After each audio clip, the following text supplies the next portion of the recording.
Welcome to another video in this special video series. I'm doing all about how to wholesale and flip houses as a result of the new real estate market caused by the coronavirus crisis. Now, a lot of changes are happening and it's important you stay up to speed so you can adjust and adapt quickly. Now, one of the concerns that all real estate investors have right now is if in the near future, the real estate market is going to see a massive wave of foreclosures flood the market in the wake of the COVID-19 devastation on jobs and the economy.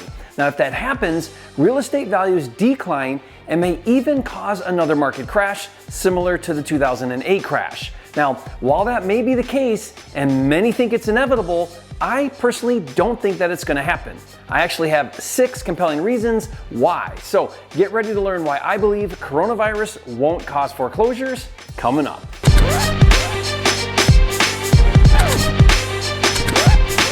This video is brought to you by 10K Club, a program that pays you $10,000 for finding ugly houses. Learn more at my10kcheck.com. Hey, if you're new here to this channel, I'm Jerry Norton with FlippingMastery.com, and this channel is all about ways to help you make money wholesaling and flipping real estate so you can live your dream life. Be sure to subscribe and turn on the bell notifications so you don't miss new videos. This is now the 15th video I've released in this special video series about how to wholesale and flip real estate during and post-coronavirus. The game is changing and it's changing quickly, and my goal is to help you navigate through these unprecedented times so that you can come out victorious and even make more money. I've created a coronavirus playlist where you can find all of these videos, and I'll put the link to that playlist in the description below for you. Honestly, you won't see anyone on YouTube in the real estate industry talking about coronavirus, good or bad, as much as I am, and that's because the word on the street is YouTube will demonetize videos that talk about COVID-19. Well, guess what? I don't participate in YouTube's partner program. Ever notice there are no ads on my videos? I could make thousands of dollars a month from ad revenue if I allowed YouTube to run ads on my videos, but I don't need or want YouTube's money. That's not why I do this. Now, I want unrestricted access to talk about what I want to talk about. That may not always be the case. At some point, I will probably participate in the partner program, but until then, I hope you enjoy ad-free, uncensored content. If that means something to you, leave a comment and let me know. In order to comprehend the impact of foreclosures on the real estate market, we need to take a look at history. Now, if you've been around long enough like me and you remember the 2008 market crash, you'll remember that the driving force that ultimately was the cause of the real estate values losing on average 20% in value, it was a direct result of a massive flood of foreclosures. There was an estimated 10 million foreclosures between 2006 and 2016. Now, as I explained on previous videos, when the market gets flooded with foreclosures, not only does the increase in inventory drive down values, but foreclosures are often neglected and distressed properties, which drives down values even more. A foreclosure is a double negative, and it's safe to say that a flood of foreclosures is a bad thing for real estate values. Before going any further, let me be clear about something. As a wholesaler and a flipper, our business model works whether the market is up or down.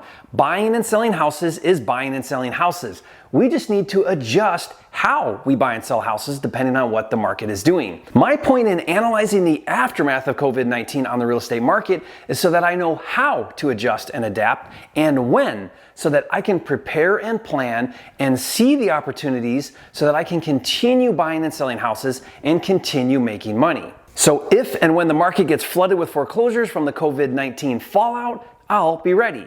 Right now, all of the visible and obvious indicators are that we are going to see massive foreclosures and that we're going to experience a repeat 2008 market crash all over again. Right now, things aren't looking good for the economy, and we're not even through the initial COVID-19 drama. Stay-at-home orders are still in place, quarantines are still going on, forced business closings are still prevalent, and already, as of this recording, there are over 22 million job losses and another 15 million expected to come. There are currently 3 million mortgages in forbearance, 1/3 of apartment tenants didn't pay their April 1 rent, and it's only been a few weeks since the CARES Act was passed. Listing and home purchase applications are down, and lenders are tightening credit. So, initially, all of the signs are that things are bad and they're going to get worse, and that is screaming that we are going to see the biggest exodus of foreclosures in history.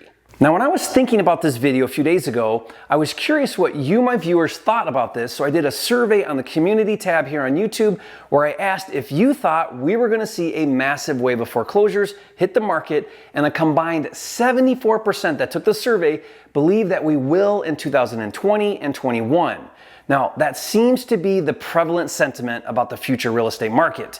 And maybe it is, but not so fast. Despite all of the signs that foreclosures are coming, let me play devil's advocate. Let's look at some other indicators that I believe will prevent a massive wave of foreclosures from coming to a market near you, and then I want you to decide if you agree with me or not. Let's discuss 6 positive indicators. First of all, unlike 2008, going into 2020, we were in an unbelievably strong real estate market. Now, when I say strong, what I mean by that is there was a strong demand for housing and low inventory. That created an appreciating market with increasing values. Did you know that purchase applications, which show new buyers entering the market, was at an all-time high with double-digit year-over-year growth up until March 18th of 2020? Now, overall low inventory means distressed owners caused by the COVID-19 job losses can quickly sell their homes because there is a strong demand from buyers, thus preventing foreclosures. The second indicator that will prevent a wave of foreclosures is low interest rates, which also contributes to a strong demand to buy houses because buyers want to purchase homes while rates are low. As long as rates stay under 4.5%, we'll continue to see a strong buyer demand, which again means distressed sellers can quickly sell, thus preventing foreclosures. Now, the third indicator that I believe will prevent a wave of foreclosures is high levels of equity. Now, this is actually a huge one that no one is giving credit to. Equity is the difference between what the property's current market value is and what they owe to their lender. So for example, using simple math, if an owner owes their lender $75,000, but the market value of their home is $100,000, they have 25% or $25,000 in equity. When people have equity, they will choose to sell their home to realize some or all of that equity rather than foreclose. Think about it. In the example I just gave, would an owner just walk away from $25,000 in equity and let his property go to foreclosure? That's $25,000 cash he could put in his pocket if he sold his home. So not likely. Now, to illustrate that today's homeowner has equity, take a look at this graph. You can see here that equity was on the rise up until it peaked in 2007, and then the market crashed, and you can see that equity declined until around 2011, and then it started going back up in 2012, and then look at the steady incline in equity all the way up until now. Look at this. Blue is debt, and green is equity. Again, the more equity people have, the less likely they will go into foreclosure. And that takes me to the fourth indicator that I believe will prevent a wave of foreclosures, and that is a high number of what are called no-risk homeowners. A no-risk homeowner is someone who does not have any debt on their property. In other words, they own the property free and clear and have 100% equity. Since the last market crash of 2008, we've seen the largest percentage of free and clear real estate ownership in history, with an estimated 30% of all real estate owned debt-free.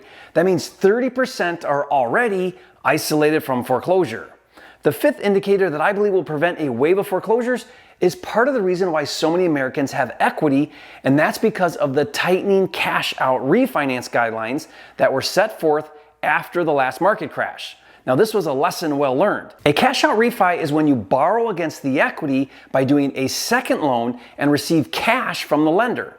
Now, leading up until the last market crash between 2003 to 2006, it was common for Americans to do cash out refinances and pull out their equity. Everybody kept thinking values were going to just keep going up. This created high risk because once the market corrected and these borrowers were upside down and owed more than their home's current value, which is a recipe for foreclosure disaster. Since then, lenders have been much more strict about cash out refis, thus preserving equity. And again, the more equity people have, the less foreclosures will happen.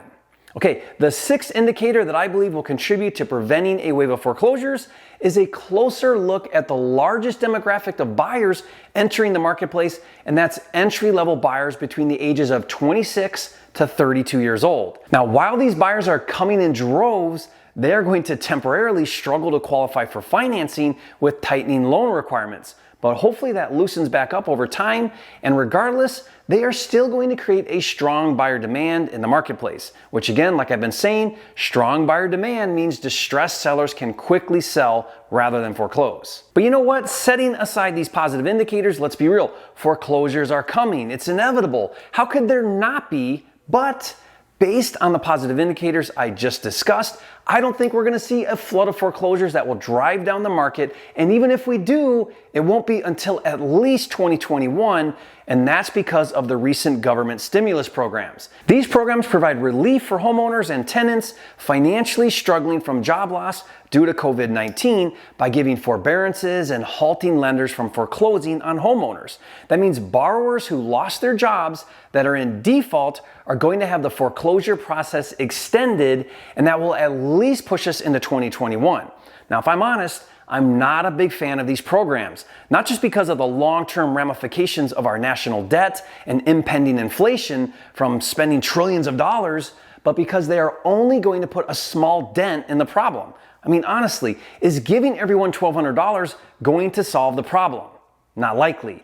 I have a friend who owns a company with 800 employees. They received $1.5 million in funds from the SBA Paycheck Protection Program. He said that will keep everyone working for about 5 to 6 weeks. So I asked him, what happens after 5 to 6 weeks? He said, I'll lay everyone off again. My point is, these programs are a Band-Aid solution and are just kicking the can down the road. And when it comes to foreclosures, that can is being kicked till at least 2021. But hey, I'll admit, I don't have a crystal ball and I could be wrong, but it's like I told my wife the other day, I've only been wrong once in my life. I thought I was wrong about something, but I was actually right. Just kidding. The reality is no one knows how this is all going to play out since it's never happened before. So whether I'm right or wrong, I have 3 suggestions for you. First, make sure to watch closely the month-over-month inventory in your market as well as days on market. Now, Zillow actually provides this information for free. I did a video where I show how to find it and analyze this information. I'll put the link to that video in the description below so you can watch it later.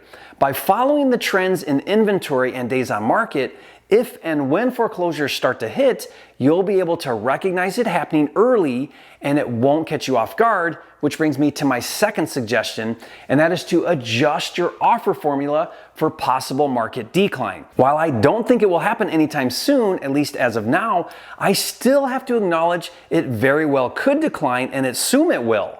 Due to so much uncertainty, most investors that are staying in the game right now are anticipating a market decline and are adjusting to factor for it. As a wholesaler and a flipper, I think it's wise to implement what I call the coronavirus discount, where you build in a 15 to 20% discount on your offers. Now, I did a video where I explain how to do that, link in the description.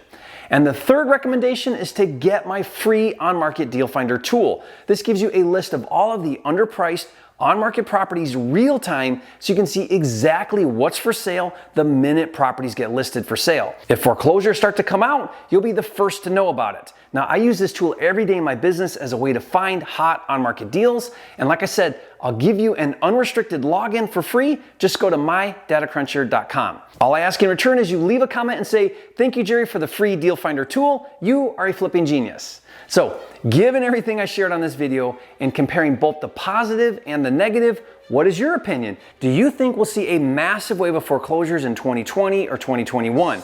Leave a comment and let me know. I'd love to hear from you. And remember, the most successful investors are quick to adapt and adjust to market changes. So if you haven't yet, be sure to subscribe to my channel. Do that now, and I'll see you on the next video.